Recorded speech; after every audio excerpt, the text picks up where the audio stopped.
Let's talk about true love and the fact that it's actually just duality. Because the love that we're looking for externally is actually the love that we're looking for internally. You can only meet other people as far as you've met yourself. So that's why relationships come and go. They come in and they end, and there are some people that hold on for the duration. You know, maybe soulmates, twin flames, whatever you want to call that. But for the majority of people, we are looking for the same love outside as we're looking for inside. It's through acceptance, awareness, expansion of consciousness, healing. Those are all really big things. They happen in meditation, they happen in moments of silence, they happen walking down the trail in a beautiful woodland area. They're spontaneous. You can keep your sight focused on that and make it a daily ritual. Not the kind of ritual that would involve attachment to deities and perceptions and beliefs, but the type of ritual that you know is good for you, that is getting to a higher answer, a bigger answer. And the same thing can be said for affairs of the heart. People come into your life at whatever vibration you're at the moment. And if you grow or descend and they don't do that with you, that's how the relationship falters. You're not paying attention to them the right way. They're not paying attention to you the right way. Little things are being discarded like crumbs. And eventually you come to a point where you just don't want to do it anymore. It's too much. Now, because of codependency, we can get stuck in that place, and you could spend years with the wrong person, trying, hoping, praying that they'll just get it one day and have an epiphany, and that they'll start loving you in the way you want to be loved. The hardest thing to do is to realize somebody is not for you. Especially somebody you've been with for a long time, that you actually do care about. And to realize that that person is not conducive to your person. It's sad. It's very sad. And then it takes so much strength to sit down and say, I'm done. You know how it is, how breakups are. They're painful.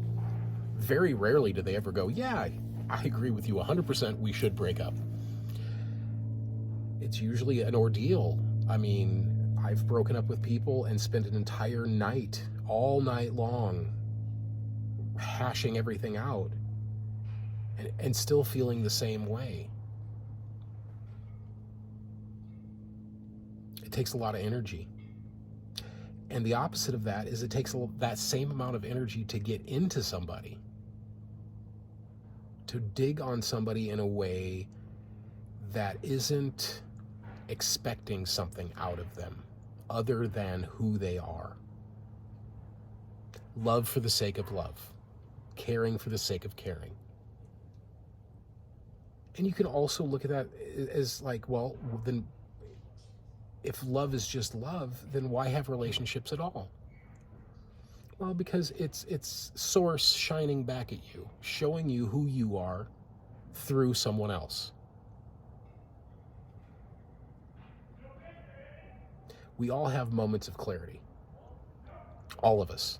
From babies to the elderly, men, women, everybody has moments of clarity. And if you listen really closely to people, this is one of the reasons that listening is so important. If you listen carefully to people, they will tell you their secrets. They'll tell you the answers to all of your conundrums. if you just sit with them and really, really listen. And it's kind of an amazing thing. It goes into the Zen adage of sit down and shut up. When you're meditating, you're just sit down and shut up. That's all you have to do. And it's the hardest thing you've ever done. And I would go so far as to say that when you're with someone, sit down and shut up. Let them tell you your secrets. Because anything that triggers you, makes you angry, anything that makes you happy, those are things that they're showing you about yourself. And it's really a blessing. You get to hear the secrets of the universe through the voices of others if you listen very, very carefully. So instead of listening so you can speak, listen so you can understand, so you can get it. Give time, long pauses.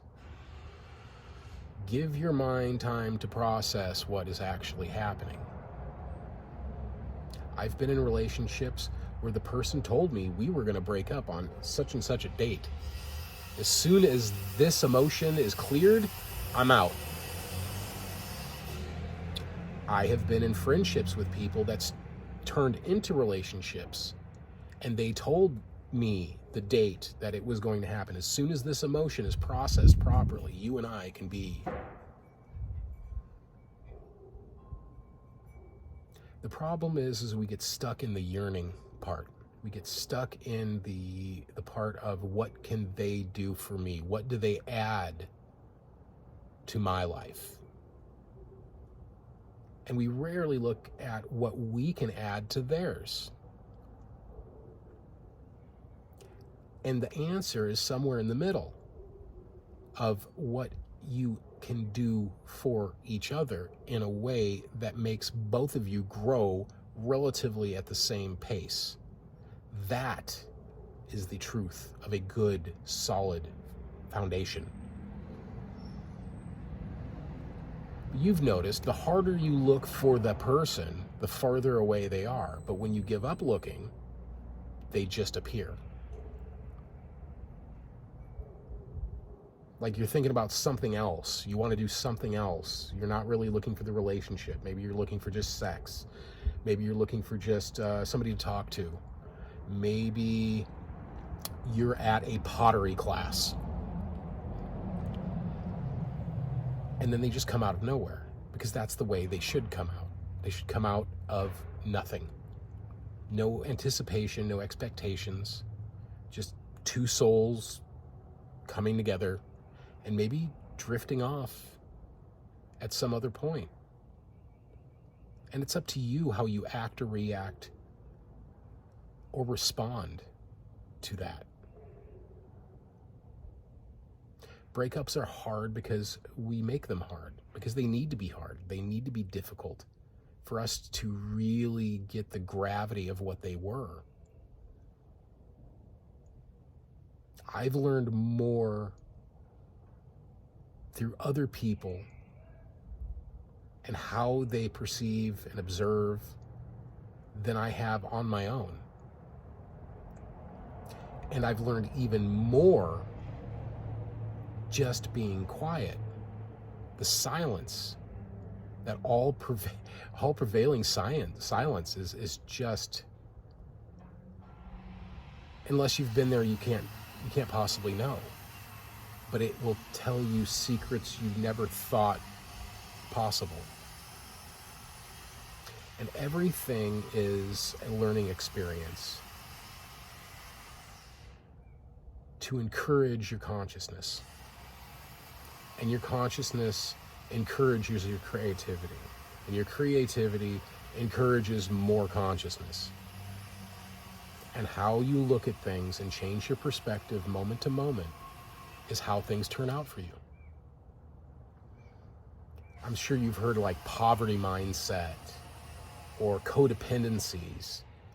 And those things are very real. If you think you are a thing, then that's the thing that you are. But if you start looking differently, it all changes. And that's the same thing with relationships. Don't look for them. If you're meant to be in one, it will just drop in your lap.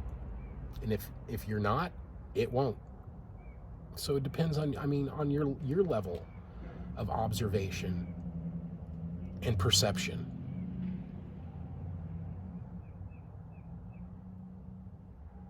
Everything happens in due time.